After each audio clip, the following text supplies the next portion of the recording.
how many people have to die before somebody comes out and does something?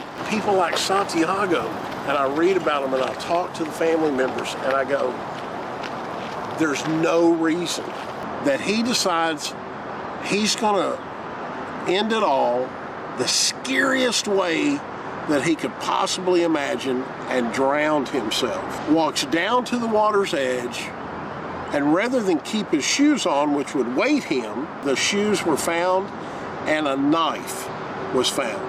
They say he killed himself, right? They said on the autopsy, it says drowning, unknown cause. They allowed us to cremate him without the case being closed. They released his body, and all the death certificates that I have, they're official copies, and they say pending investigation. It would be pretty easily dismissed to say, yeah, they all drowned. But then you look at the individual, and the rumors out there is they're all gay, they're all between 25 and 35, and I'm finding that not one bit of that is true.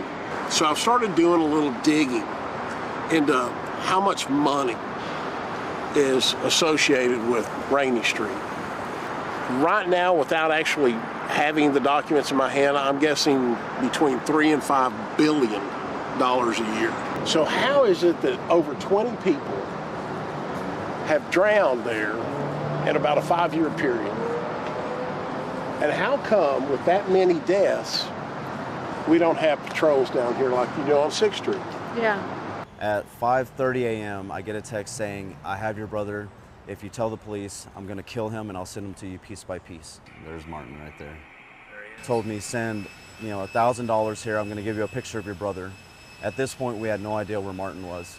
And they told me to go to this HEB that's right here, and they'll give me details from there. I drove over here, these guys were giving me details. They said someone was watching me at all times. I told those guys I have a meeting with the detectives and the APD. I have to go to it. If I don't, they're gonna be suspicious. So they said, all right, we'll send you the picture. Just don't tell the police anything. You sent the money. I'm gonna get my guy to go and send a picture of your brother, and then you can talk to him. You're gonna have to take him to the hospital when you get him because of the conditions we left him in. So you need to pay attention now, or else your brother is gonna die. I get to the meeting, I sit down, everyone looks at me with this blank look and tells me that they found my brother in Lady Bird Lake. The whole time they told me that we didn't have to worry about the water, and he was there. And they recommended that we do not see him and that we should cremate. And so we took their professional advice and we did.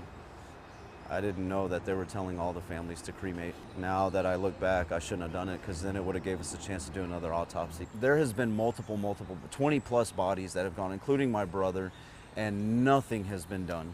Oh, I mean, you have all these locations, all these businesses here with cameras all over the place. How are we not able to get any footage in certain areas? It just doesn't make any sense. Why? Why is this just not progressing into a bigger issue?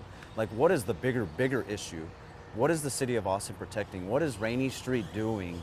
It makes you kind of think follow the money, right? The FBI has shown willingness to investigate this, but they've been shut down by APD, is that right? Yeah, they stated that we needed authorization from the Austin Police Department to get them involved. There was no way that a citizen could request their services. It had to come from a police force, which was not done. They wouldn't. They would not. For the FBI to volunteer to help if they can get permission, man, that's way out of their wheelhouse. I don't know that they volunteered, but we called them. Okay. Yeah. A lot of people but called they them. indicated and willingness. they indicated, You willingness. do this, you do this, if APD it gets approved, calls yeah, us, we'll go. then we'll look do into it. it. Have any of the other families had a similar situation where they were contacted by somebody unknown and asked to send money? Yeah.